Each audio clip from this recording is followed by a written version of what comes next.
look at the timestamp on the screen. It is exactly 2 in the morning. Most of you listening to this are probably sitting in a dark bedroom, scrolling on your phone, completely safe behind a locked door. We take it for granted that our modern infrastructure protects us. We assume that if we stick to the main highways, if we follow the paved roads, nothing can touch us. We think the wilderness is out there, far away from the asphalt. But the roads we drive on every night don't just cut through the world. They cut through territories that were claimed long before we laid down the concrete. And if you stop your car in the wrong sector, you realize the asphalt isn't a shield at all. It is a trap. My name is Mark Harris. For 9 years, I worked as a night shift logistics driver for a regional medical courier service in Western Europe, operating right along the heavily forested borderlands between France and Switzerland. My route was brutal, repetitive, and incredibly isolating. I drove a heavy, unarmored Mercedes delivery van, transporting temperature-sensitive laboratory samples and discarded surgical bio-waste between isolated mountain clinics. You learn to live with the silence of the night shift. You get used to the winding, narrow mountain roads where the tree lines are so thick they swallow your headlights completely. But 3 months ago, my route took me through a dense, unmapped patch of the Maules forest. The public files state that the Maules forest is just a scenic, protected woodland area. For decades, locals have whispered about an urban legend called Loyon, a mysterious, towering figure dressed in an old military chemical suit, a heavy canvas cloak, and an antique glass gas mask, who supposedly wanders the dense brush. The internet treats it like a joke, a creepy-looking meme from an old forum post. The tourist boards claim it was just a reclusive, eccentric local man who passed away years ago. That is the comforting public cover-up. I know the truth because my delivery van's dual-channel Dashcam picked up what is actually hidden inside those woods. The company didn't just fire me after that shift. They remotely wiped my phone, seized the van's hard drives, and threatened me with immediate federal prosecution under a corporate non-disclosure clause. But they forgot about the local cache on my personal dashboard monitor. I managed to clone the raw audio and visual file before they locked me out of the system. What follows is the unedited, minute-by-minute transcript of that audio recording. I don't care if you believe me. Just listen to the pacing of the engine. Listen to how the voice changes. Because there is a reason why the government has quietly closed off 3 major state logging roads in Sector 4, putting up concrete barricades under the guise of an environmental landslide. According to my original route logs, the shift started normally. I left the laboratory depot at midnight with 6 canisters of experimental bio-waste secured in the rear cargo bay. The weather was miserable, a thick, freezing alpine fog that rolled off the peaks, dropping visibility down to less than 10 feet in front of my bumper. I had to drop the van's speed down to 20 miles per hour. The yellow fog, lights cutting into the white soup ahead of me. At exactly 1:45 in the morning, my GPS navigation unit lost its connection to the satellite network. The screen didn't display an error. The tracking arrow just began to drift across a blank, gray grid. I didn't think much of it at the time. It happens in the deep valleys. I kept driving, relying on the physical mile markers along the shoulder of the asphalt. But the road didn't look right.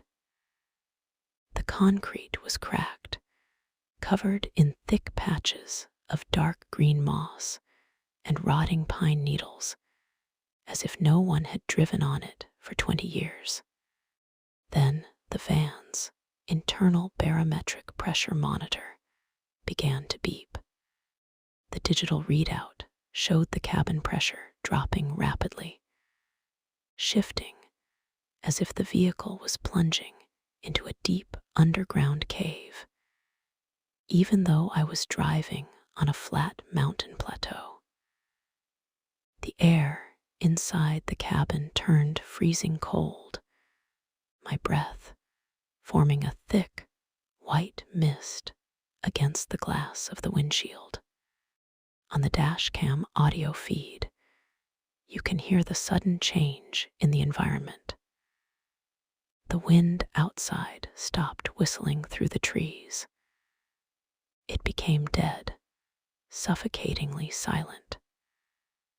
The only sound left was the low, rhythmic chugging of the van's diesel engine.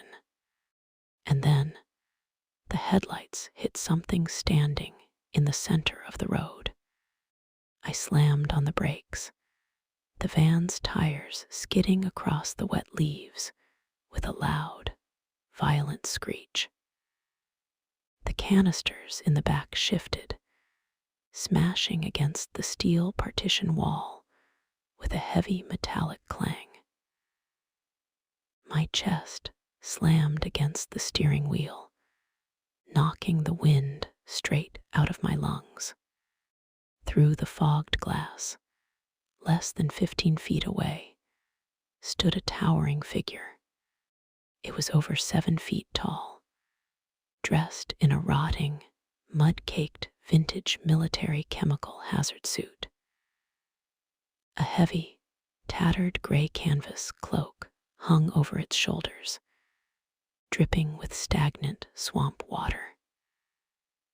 The head was completely covered by an old, dark rubber gas mask with 2 massive, circular glass eye lenses.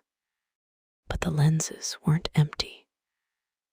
They were glowing with a faint, toxic green bioluminescent light that cut right through the yellow high beams of my van. I sat there, my hands gripping the steering wheel so hard my knuckles turned white. My heart was hammering against my ribs like a trapped bird. My brain was screaming at me to put the van in reverse, to turn around, to run. But I couldn't move my foot. I was paralyzed by an absolute, primal dread. The figure didn't move. It didn't step out of the way. It just stood there, staring directly into my eyes through the glass windshield. Then the Dashcam audio monitor speaker on my dashboard burst into life with a loud, crackling burst of radio static. It wasn't standard interference. The sound was rhythmic, vibrating through the small plastic housing. Hiss, click, gurgle. The entity wasn't using a microphone.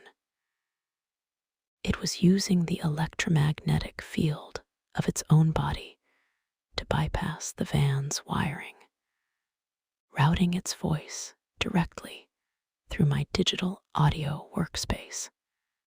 The voice didn't sound human. It sounded like dozens of old, decaying radio broadcasts all playing at the exact same time, their sentences chopped up, layered over a deep, wet, liquid rattle. It spoke a variant of an archaic regional dialect that had been dead for generations. I ran the audio through my extraction software later. The voice said, "The machine has brought more meat to the boundary. The filter is old. The mask is leaking. We need new skin to patch the seam." The audio levels spiked so violently that the dashboard monitor screen flickered, the pixels warping into jagged green lines that resembled human veins. I finally broke out of the paralysis. I threw the gear stick into reverse and slammed my foot onto the accelerator. The van's rear tires spun frantically against the wet asphalt, smoking and screeching as the vehicle shot backward into the dark fog.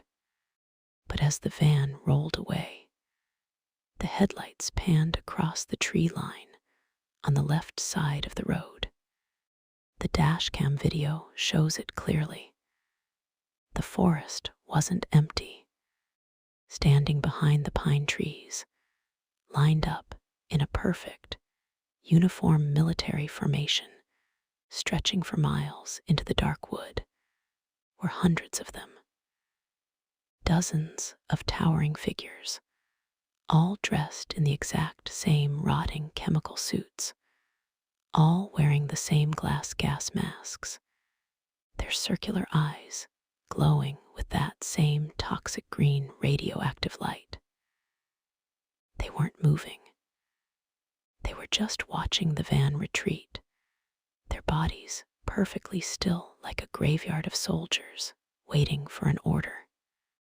And then, the van's rear camera feed captured a structural change in the road behind me.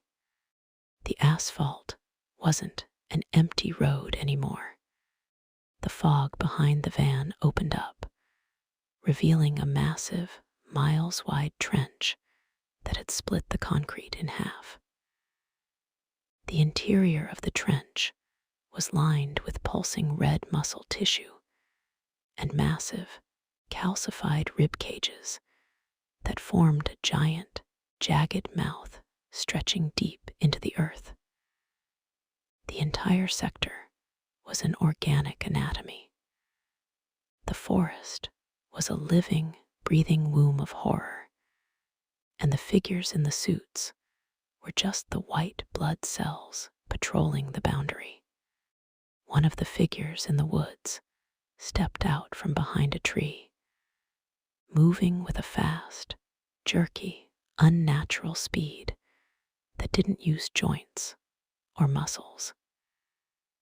It slid across the grass, its pale, multi-jointed fingers stretching over 10 feet long as it reached for the van's side mirror. The dashcam audio recorded a sound that made the hair on my neck stand straight up. It was a chorus of human voices screaming inside the static, a frantic, breathless wail of pure agony that matched the exact vocal frequencies of every night shift delivery driver who had gone missing in that border sector over the last 15 years. They weren't dead. Their voices had been integrated into the frequency of the suits. Their lungs used to pump the toxic air through the filters. The fingers gripped the side mirror, ripping the metal bracket completely off the door with a loud, sickening crunch. The video feed instantly cut to absolute black static. I don't remember the rest of the drive. I woke up at 5 in the morning, the van parked outside a civilian gas station 30 miles away from the forest. The side mirror was missing, the door panel covered in deep, jagged gouges that smelled heavily of sulfur and raw, decaying flesh. The company took the van that morning. They wiped the servers. They told the local police that I had experienced a severe sleep deprivation hallucination due to working too many consecutive night shifts. They closed the case in less than 24 hours. I quit the logistics industry that week. I live in a high-rise apartment now, deep in the city, surrounded by millions of people, concrete, and neon lights. I don't drive at night anymore.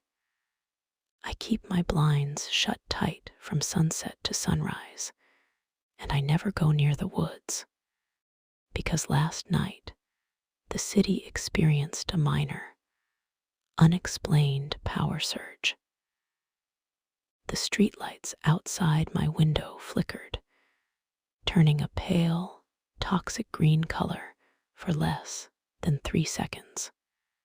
And as the lights shifted, the air conditioning vent in my ceiling began to hiss. A low, rhythmic gurgling sound that made the bone in my jaw ache with a sharp, cold pain.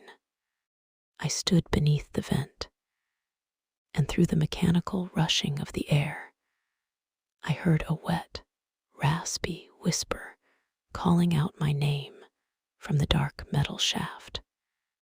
"Mark," the whisper said, a cold, chemical rasp that made my blood instantly turn to ice. "The boundary road is closed, but the vents are clear. We are breathing the same air tonight." Humanity has spent the last century building its infrastructure over the wild places of the world, believing that a layer of concrete makes us the rulers of the land. But we didn't realize that the roads we build are just incisions into a living body, a vast, underground organism that is slowly waking up beneath our wheels. The government has barricaded Sector 4, but you cannot barricade the atmosphere. You cannot stop the air from moving. Next time you are driving down a lonely highway at night and the fog rolls across your windshield, don't look too closely at the tree line, because out there in the dark, where the headlights don't reach, the legend isn't a myth, and the things in the suits are already walking down your lane.